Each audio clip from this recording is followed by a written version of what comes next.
Hi there, I'm David Busch and welcome to Busch History.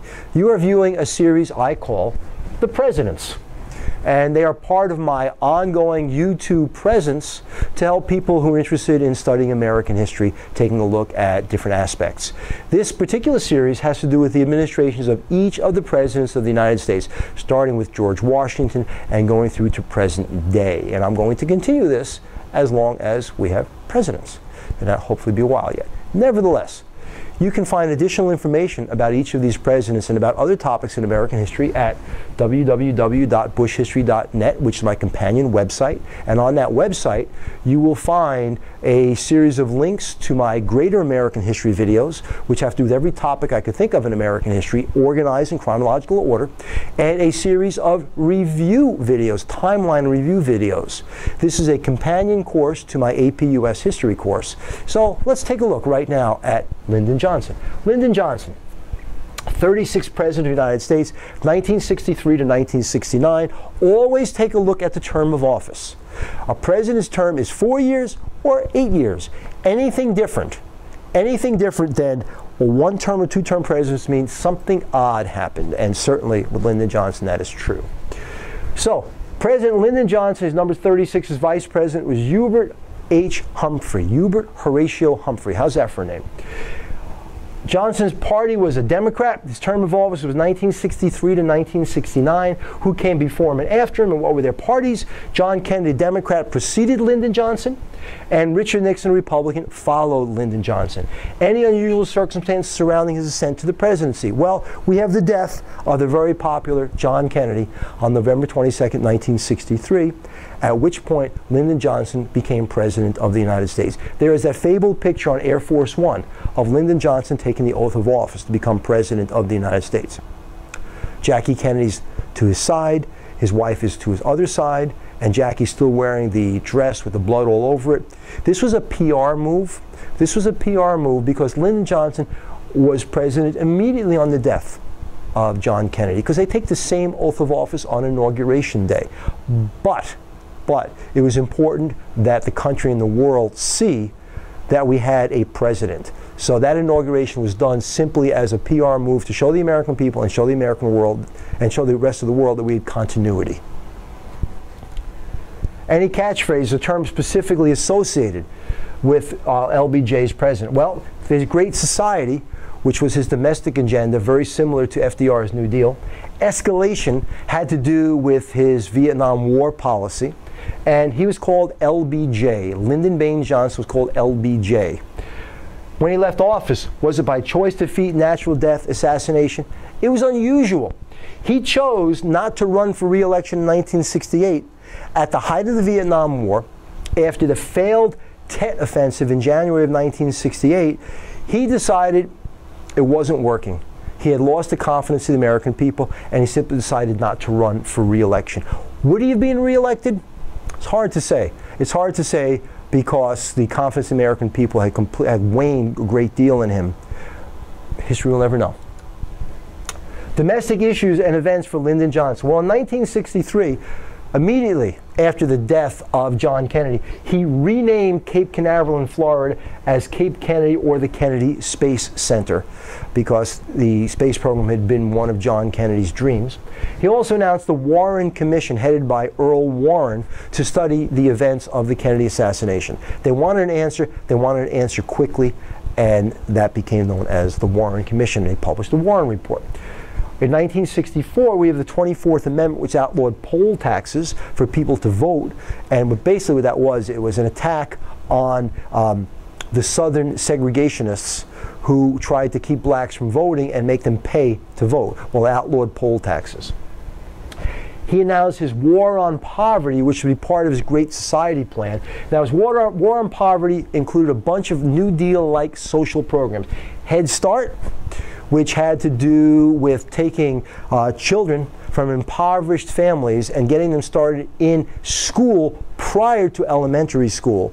Reading, writing, their ABCs, their colors, playing with each other, stuff like that. And as a program where small children, preschool children, could learn some of the things necessary to succeed in school.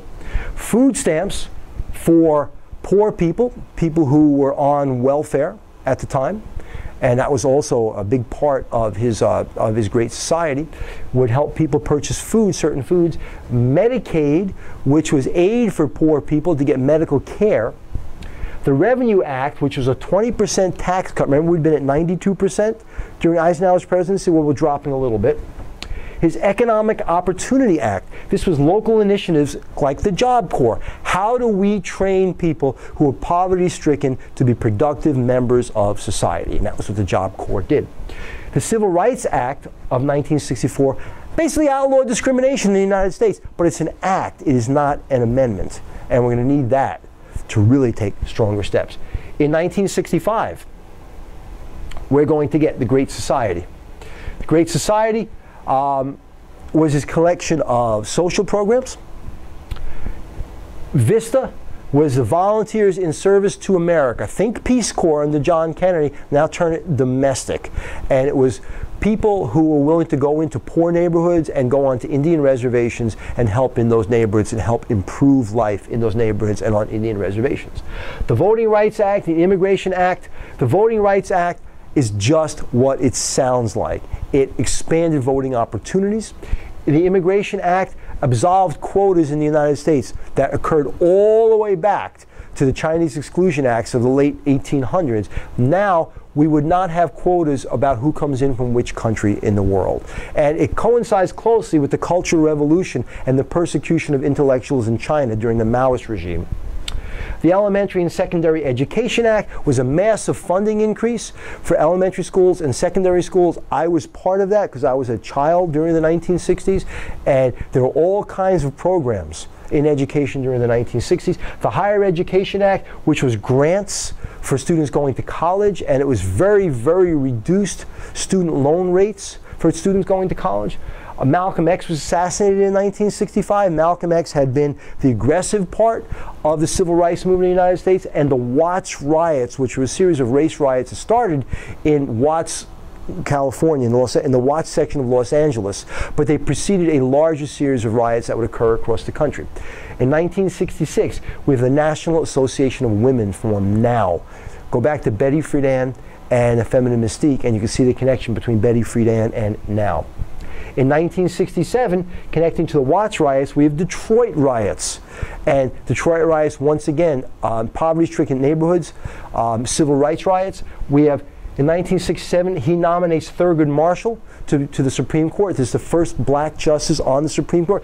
Thurgood Marshall, you may recall, was a lead attorney for the NAACP in Brown versus the Board of Education. In 1968, also known as the year that everything went wrong, Martin Luther King and Robert Kennedy were assassinated. We have a Civil Rights Act opening up housing opportunities regardless of your gender or ethnicity or color of your skin. We have the Gun Control Act, just what it sounds like. And in the middle of this, LBJ decides not to run for re-election. Remember, 1968, we had the Tet Offensive. We had Martin Luther King assassinated first. We have Robert Kennedy assassinated second. It was a very bad year in 1968. And Nixon will be elected in November 1968. The space program is going to expand because we want to make sure we get a man on the moon before the end of the decade, which what John Kennedy had wanted. Poverty drops as a result of his Great Society program. Poverty drops in half, from 23% to 12%. So Lyndon Johnson's Great Society was very successful. The problem was he had problems balancing his Great Society programs with his Vietnam War strategy. Both took a lot of money and a lot of congressional support, and the worse that we were doing in Vietnam meant that he was going to lose support for his Great Society programs. If you want to click on this link, you'll hear LBJ talk about the Great Society. Foreign policy and events. Just think Vietnam, Vietnam, Vietnam for Lyndon Johnson. Very unfortunate. In 1963, when he became president upon the death of John Kennedy, we have 16,000 troops in Vietnam. In 1964, there was a report that American ships had been attacked off the coast of North Vietnam in something called the Gulf of Tonkin. Congress LBJ goes to Congress and asks Congress permission to defend American troops in Vietnam. And it's called the Gulf of Tonkin Resolution. And the Gulf of Tonkin Resolution gives the President of the United States all necessary powers to defend American troops and interests in Vietnam. Now, the crazy thing about the Gulf of Tonkin Resolution was it gave no cap on any of this. So Lyndon Johnson was at that point free to use his discretion to do whatever he needed in Vietnam. And we are going to get involved in Vietnam in a very big way because his military advisors, General Westmoreland, who was the general of forces in South Vietnam, and the rest of the military advisors said, we can win the war in South Vietnam if we just throw enough weapons and enough troops into South Vietnam. And Johnson listened to his advisors. So, in 1965, we get Operation Rolling Thunder, which is this massive bombing of Vietnam. And we said, we've got to be able to defeat these people. Look at these weapons we have. Except we couldn't. We escalate Vietnam in 1965 in a huge way. While this is going on in 1967, we get the Six-Day War in Israel. Of course, we support Israel, and that really kind of causes a rift because the Soviets support the Arab nations that are fighting Israel in 1967. In 1968, we're at 500,000 troops in Vietnam, half a million troops. Look where we start. 1963, 16,000. It's not even 10 times or 20 times. It's closer to 30 or 40 times the amount of troops in 1968, and we're still not winning. And then in January of 1968, we have the failed Tet Offensive. It didn't matter that the North Vietnamese failed in their January offensive in 1968. It did matter that TV covered it. Vietnam was called a television war, and television covered the North Vietnamese attacking every major city in South Vietnam. They covered the American embassy under attack in South Vietnam, and it just made us look weak. And that was the final straw that broke the camel's back, with LBJ deciding not to run for re-election.